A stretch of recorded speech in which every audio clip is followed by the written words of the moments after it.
सीताराम, जय माता दी सभी को। तो मेरे पास बहुत सारे बच्चों का सवाल आया था कि कई बार उनकी जैसे शादी में रुकावट आती है तो वो रुकावट किस कारण से आती है, या फिर किनके कार्य नहीं बनते तो उनके कार्य न बढ़ने का क्या कारण है। तो आज मैं आप सभी को इसी के बारे में बताऊंगी। अगर आपके कार्य नहीं बन रहे या आपकी शादी में बार बार रुकावट आ रही है, रिश्ता तो हो जाता है लेकिन कन्फर्म नहीं होता, इसके पीछे क्या कारण है और किस तरीके से आप अर्जी लगा सकते हैं कि आपकी जो कुलदेवी है या फिर आपके पितृ हैं वो आपके वंश को वृद्धि में आगे बढ़ाना शुरू कर दे। इसी के बारे में आप सभी के साथ मैं डिस्कस करूंगी आज।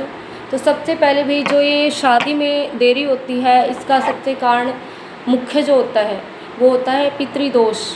और पितृदोष किस कारण से लगता है? पितृदोष लगता है आजकल के जो बच्चे होते हैं वो मतलब अनचाहे रिश्तों में, संबंधों में बंध जाते हैं, तो उसी के कारण से अनचाहे रिश्ते उनके साथ बन जाते हैं, जिसके कारण से उनके साथ में पितृदोष होना प्रारंभ हो जाता है। और अब आती है बारी कुलदेवी की। कुलदेवी हमारी कौन होती है? जहाँ पे जो हमारे बुजुर्ग होते हैं, जब हमारे घर में बच्चा होता है या फिर शादी विवाह होता है तो उस टाइम पे जिस भी कुलदेवी के थान पर या कुलदेवता के थान पर जाया जाता है वही हमारी कुलदेवी और कुलदेवता होते हैं। बहुत सारे बच्चे कंफ्यूज रहते हैं, उन्हें उनकी कुलदेवी का पता नहीं होता, तो वही हमारी कुलदेवी और कुलदेवता होते हैं।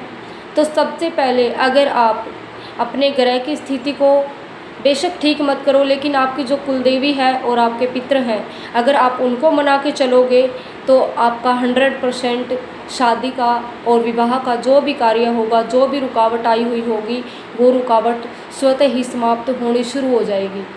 तो आप एक बार सबसे पहले अपनी कुलदेवी को अर्जी लगाइए। कुलदेवी को अर्जी लगाने के लिए सबसे पहले आपने एक लाल कपड़ा लेना है, एक सूखा नारियल लेना है और माँ का श्रृंगार भी लेना है, और साथ में चुनरी और 2 जायफल, 7 लौंग और 7 इलायची लेनी है, और 11 रुपये लेने हैं। उसके अंदर बांधना है सारी चीज़ों को।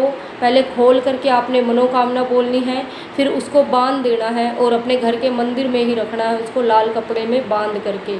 और उसमें मनोकामना में ऐसा बोलना है कि हे मेरी कुलदेवी माँ, आप मेरी शादी में जो भी, विवाह में जो भी अड़चन आ रही है आप उसको समाप्त करें। हम आपके द्वार पर आएंगे, आपकी कढ़ाई भी करेंगे।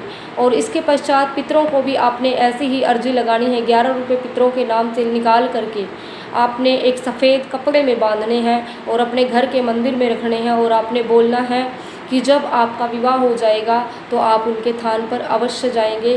तो आज की वीडियो में इतना ही। सीताराम।